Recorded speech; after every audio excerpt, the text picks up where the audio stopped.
Many of you who know me as a barefoot dancer and choreographer, why am I partnering with Apolla Performance? Because I can't walk.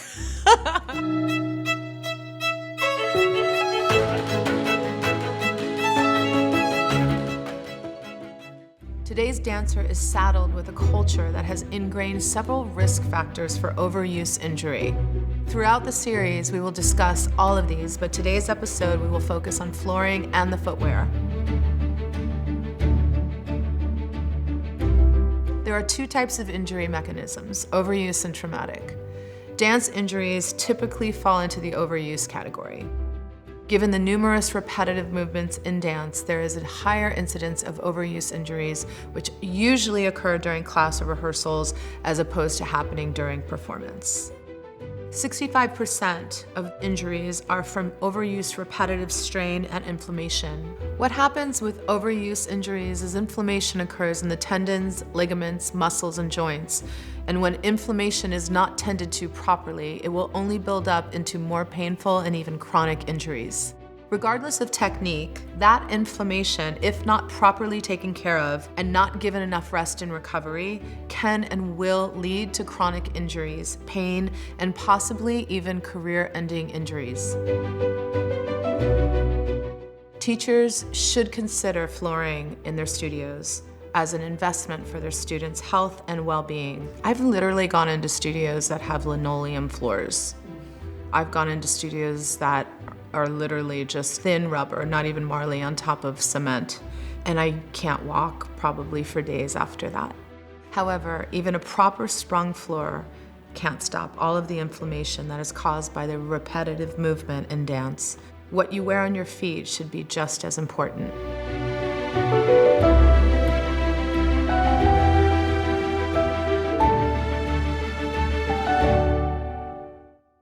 I believe that we have been told what we have to wear on our feet from early on, and we just kind of adopted it and we made it work. But I really believe it's time to update our software and our footwear. We have had too many injuries and dancers that have had shortened careers.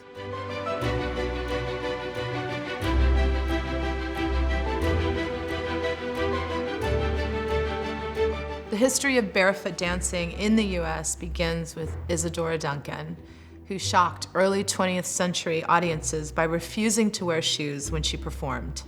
I love her.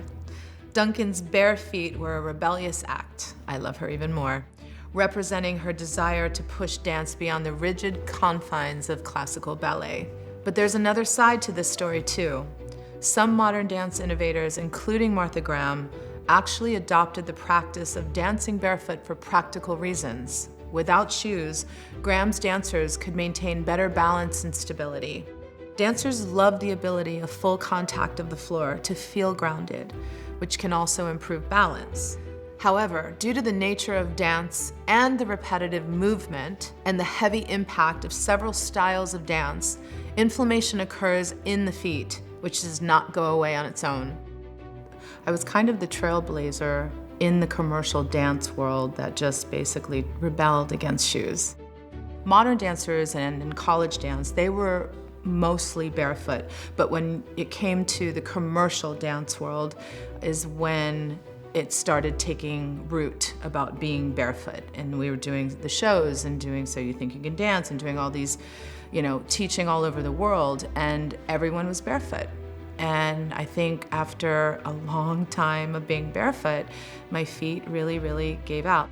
My feet were always sore, and I literally felt like the Tin Man when I was trying to walk in the morning. I think dancing barefoot, of course, you are much more grounded, you feel the floor, there's a lot of pros to it. But then comes the calluses, and that's the negative part about dancing barefoot. I think that with calluses, it's a blessing and a curse. And I think for point dancers, I think it's important because it softens the pain inside of the box of the toe shoe. But when it comes to contemporary dancers, calluses are not good because what happens, and I've witnessed it with assistants and dancers, is that when they have a thick callus, it rips.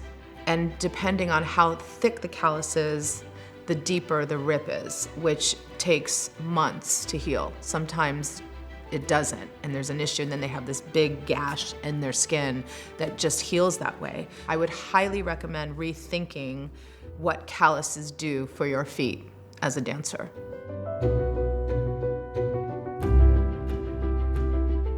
I remember being in rehearsals and studios, and because it was all over the place, people were getting planters warts, all kinds of skin diseases and things that were affecting deep layers of the skin. How ironic is it that I was making everyone take their shoes off, no shoes, no shoes, and full circle.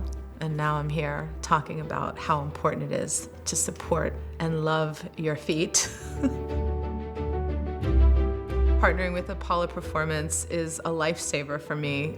It's given me my feet back. I'm able to walk, I'm able to move, I'm able to just feel like that dancer, that 20-year-old dancer inside of me. That's why I'm here with Apolla, because I believe in it so much. It's just saving me not only as an artist, choreographer, but it's helping me to reconnect with dance again.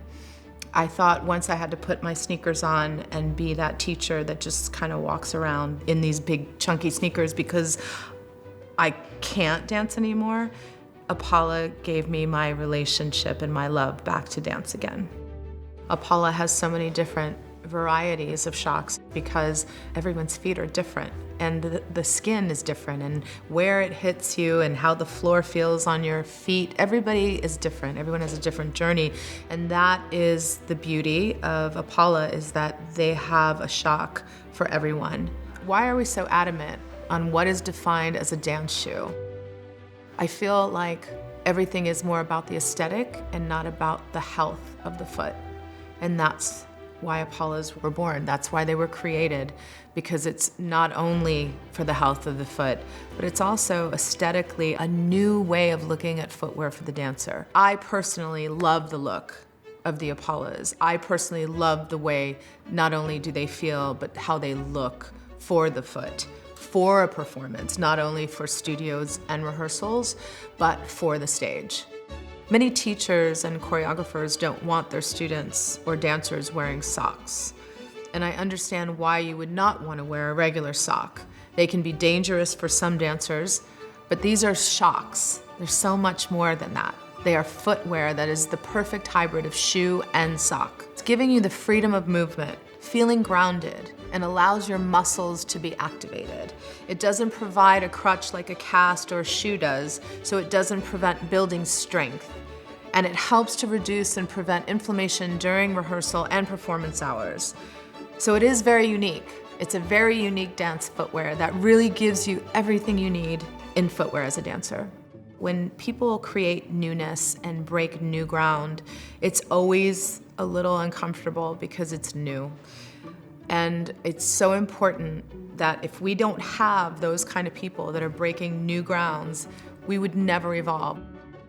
I think it's so important that teachers and choreographers don't repeat this problem in the next generation of dancers. I think it's time to stop, and I think it's time to rethink what a dancer needs.